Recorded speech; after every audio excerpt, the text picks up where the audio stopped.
எந்த எக்ஸ்ட்ரீம்க்கு நான் போறேன்னு சொல்லிட்டாரு அவரு.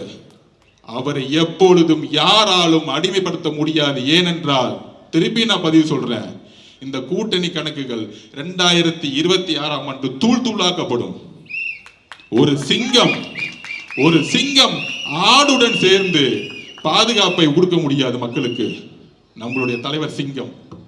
நாம் ஒரு மிகப்பெரிய ஆட்சியை உருவாக்க, பெரியார் அவருடைய கொள்கையை உருவாக்க, அம்பேத்கர் அவருடைய கொள்கையை உருவாக்க நாம் ஒரு மிகப்பெரிய அரசியலை உருவாக்கிட்டு இருக்கோம்.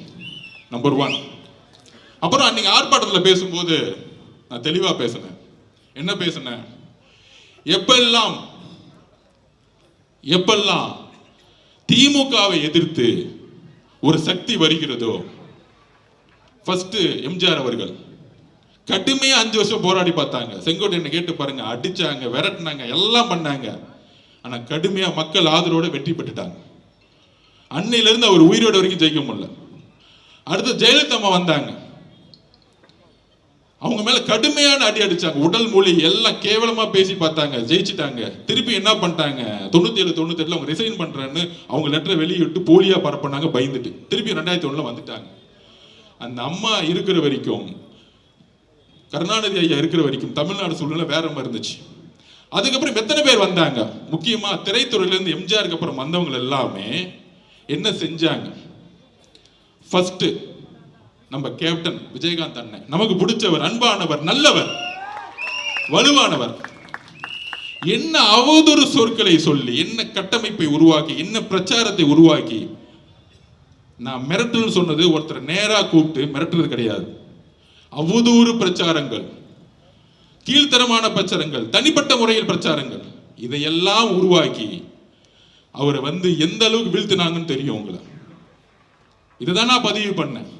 அதுக்கப்புறம் பாசமிகு நம்மளுடைய ரஜினிகாந்த் சார், அவரும் கட்சியை உருவாக்கணும்னு சொல்லும் போது நான் தேர்தலில் வேலை பார்த்தேன். அப்ப நாங்க சர்வே எடுப்போம். சர்வே எடுக்கும் பொழுது அவர் கட்சியை ஆரம்பிக்கணும்னு சொன்ன உடனே காமிச்சது 18%. நான் உண்மையை சொல்றேன், எடுத்த உடனே 18% காமிச்சிச்சு. அது அவருக்கு தெரியுமான்னு தெரியல. அப்ப நான் களத்துல வேலை பார்த்துட்டு இருக்கேன். இப்ப 18% எடுத்த உடனே திமுக பயம் வந்துருச்சு. அப்ப என்ன மாதிரி போலி கருத்துக்களை உருவாக்கணும், இதுதான் நான் மிரட்டல்னு சொன்னேன். அவரை கூப்பிட்டு மிரட்டினாங்க, அந்த குடும்பம் செஞ்சுச்சு, இதுக்கான அர்த்தம் இல்லை. என்ன மாதிரி பிரச்சாரத்தை உருவாக்குவது, என்ன மாதிரி அவதூறு சொற்களை உருவாக்குவது. அன்னைக்கு உதயநிதி அவர்கள் இதே ரஜினி சார் மேல என்ன மாதிரி குற்றச்சாட்டுகளை தன்னுடைய ட்விட்டர் எல்லாம் போட்டார், எவ்வளவு அசிங்கமா பேசினார். பாஜக பி டீம் மிரட்டி தான் பாஜக கொண்டு வந்தாங்க. இதையெல்லாம் உருவாக்குனது திமுக. அதுக்கப்புறம் இபிஎஸ் முதலமைச்சர் அதிமுக கடுமையான சொற்கள்ல பேசினார். என்னெல்லாம் பேசினாரு இன்னைக்கு சமூக ஊடகத்துல வந்துருச்சு. இந்த மாதிரி கூட்டணி கட்சிகள் இவங்கெல்லாம் சேர்ந்து ஒரு சக்தி வரும் பொழுது, ஒரு சிஸ்டம் மாத்தணும்னு சொல்லும் போது, ஊழலை ஒழிக்கணும்னு சொல்லும் பொழுது, அவர் இங்க காசு எடுக்க வரல. ஏன்னா அவரு நல்லா சம்பாரிச்சிருந்தார். அப்ப ஒரு சூழ்ச்சிகளை தன்னுடைய சமூக வலைதளம் மூலியமாகவும் தன்னுடைய கட்சியுடைய கட்டமைப்பாகவும் உருவாக்கி பல்வேறு அழுத்தங்களை வெளியிலிருந்து கொடுத்தாங்க. அப்போ ஒருத்தர் ஒரு நல்ல மனசு கொண்டவர் வரும்பொழுது என்னெல்லாம் பிரச்சாரத்தை உருவாக்கணுங்கிறத என்னுடைய பதிவு. அவரை சிறுமைப்படுத்த வேண்டுமோ இல்ல அவர் பயந்துட்டாரோ சொல்ல வேண்டிய அர்த்தம் கிடையாது. இந்த திமுகவுடைய சூழ்ச்சிகளை அன்றைக்கு நான் பதிவு பண்ணேன். அதற்கு அப்புறம் வைகோ அவர்கள் எவ்வளவோ பேரை தன்னுடைய சூழ்ச்சி அரசியல்னால எல்லா விதமான பிரச்சாரங்களையும் உருவாக்கி என்ன செஞ்சாங்கிறத பதிவு பண்ண. அதுதான் என்னுடைய நோக்கம். அப்ப இதை சொல்லி முடிச்சுட்டு வரதுக்குள்ள உடனே அந்த வார்த்தையை எடுத்து அதுக்கு ஒரு பல்வேறு பிரச்சாரங்களை உருவாக்குவாங்க. ஏன்? தூத்துக்குடியோடைய அந்த பெண்ணுடைய சாவுல இருந்து வெளியே வரணும். இப்ப 6 நாளா அதை பேசல பாத்தீங்களா? நம்ம உடனே நம்மளோட சோசியல் மீடியா வாரியா ரஜினி சாருக்கு பதில் கொடுக்குறோம், நம்ம பதில் கொடுக்குறோம், நம்ம அடுத்தடுத்த வேலையை நான் பார்த்துட்டு இருக்கேன். அப்ப இது உருவாக்கக்கூடிய வலிமை திமுக கிட்ட இருக்கு. இந்த பொய் பிரச்சாரம் ஆனா புதுசா என்னன்னா இதுல பாஜகவும் திரு இபிஎஸ் அவர்கள் சேர்ந்துக்கிட்டாங்க. ஏன் சேர்ந்தாங்க? அன்னைக்கு ரஜினி சார் கட்சி ஆரம்பிக்கும் பொழுது கடுமையா விமர்சனம் பண்ணது இபிஎஸ். ஆனா இன்னைக்கு சொல்றாரு, அவரை பத்தி புகழ்ந்துட்டு இருக்கார். இந்த சூழ்ச்சி நமக்கு தெரியுமா? நமக்கு தெரியாது. நம்ம ஒரு தூய உள்ளம். அதையும் மீறி இன்றைக்கு ரஜினி சார் கிட்ட ஒரு அறிக்கை வந்துச்சு. ரஜினி சாருக்கு எல்லா உண்மைகளும் தெரிஞ்சிருக்கலாம். ஆனால் இந்த விவாதங்கள் இதெல்லாம் பார்த்து அவரு தன்னுடைய மனசுல தப்பா நினைக்கிறதுக்கான வாய்ப்பு இருக்குன்னு அவர் அறிக்கை பார்த்து தெரிஞ்சுக்கிட்டேன். எங்களுடைய பாசத்துக்குரிய ரஜினி சார் அவர்களே, எங்களுடைய தலைவருக்கும் நீங்கள் தலைவர் அப்படின்னு அசோகன் என்ற சொன்னார். எங்களுடைய தலைவருடைய நிலைப்பாடும் தான் எங்களுடைய நிலைப்பாடு. அப்ப இந்த சூழ்ச்சிகளுக்கெல்லாம் ஏன் நடந்துச்சுன்னு சொல்லக்கூடிய இடத்துல நான் இருக்கிறேன். தூத்துக்குடியோடைய என்னுடைய தங்கை கற்பழிக்கப்பட்டு இன்னைக்கு வந்து செத்து போய் 6 நாள் ஆயும் அவனுடைய குடும்பம் இன்னைக்கு நட்டோட்ல நின்றுட்டு இருக்கு. இதை திசை திருப்பதுக்கு தான் இந்த பிரச்சாரம்.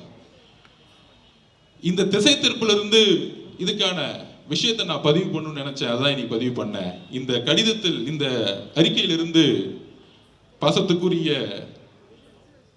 ரஜினி சார் அவர்களுக்கு நான் பதிவு பண்ணக்கூடியது, அப்படி உங்களுக்கு நான் சொல்ல வேண்டிய நோக்கம் வேறு, உங்களுக்கு வருத்தம் ஏற்பட்டிருந்தால் என்னுடைய வருத்தத்தையும் என்னுடைய மன்னிப்பையும் பகிரமாக நான் கேட்டுக்கொள்கிறேன்.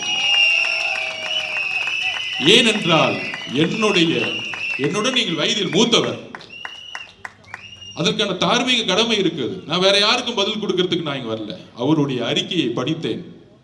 அவருக்கு ஒரு உணர்வு ஏற்பட்டிருக்குது. அந்த உணர்வுக்கு நான் மரியாதை கொடுக்கிறேன். ஆனால் இந்த திமுகவுடைய சூழ்ச்சிகள், 22 கட்சிகள் கூட்டணி உருவாக்கி திருப்பி ஆட்சிக்கு வரணும் ஒரு பொய்யான பிரச்சாரத்தை உருவாக்கப்படுகிறீங்களா? அதெல்லாம் தூக்கி எறியக்கூடிய ஒரே வலிமை நம்ம கட்சிக்கு மட்டும்தான் இருக்கு. அப்ப இந்த தூத்துக்குடி பெண்ணுடைய மரணத்திலிருந்து திசை திருப்பதற்கான எல்லா நாடகங்களையும் உருவாக்குவாங்க. அந்த நாடகங்கள் தான் நம்ம ஃபோக்கஸ் பண்ணணும். இதை விட்டுட்டு நம்ம எங்கேயும் டைவர்ட் ஆகக்கூடாது.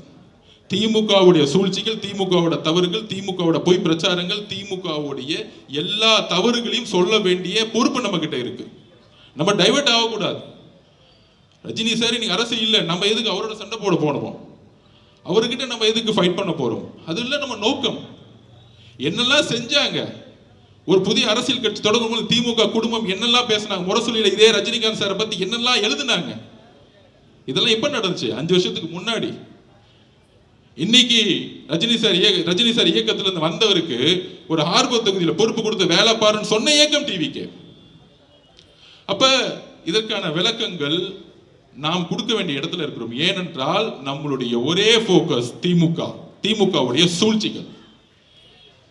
இந்த சூழ்ச்சிகளை சொல்ல வேண்டிய இடத்தில் நாம் கடுமையாக இருக்க வேண்டும். நம்முடைய பிரச்சாரம் எப்பொழுதும் திசை திரும்பக்கூடாது.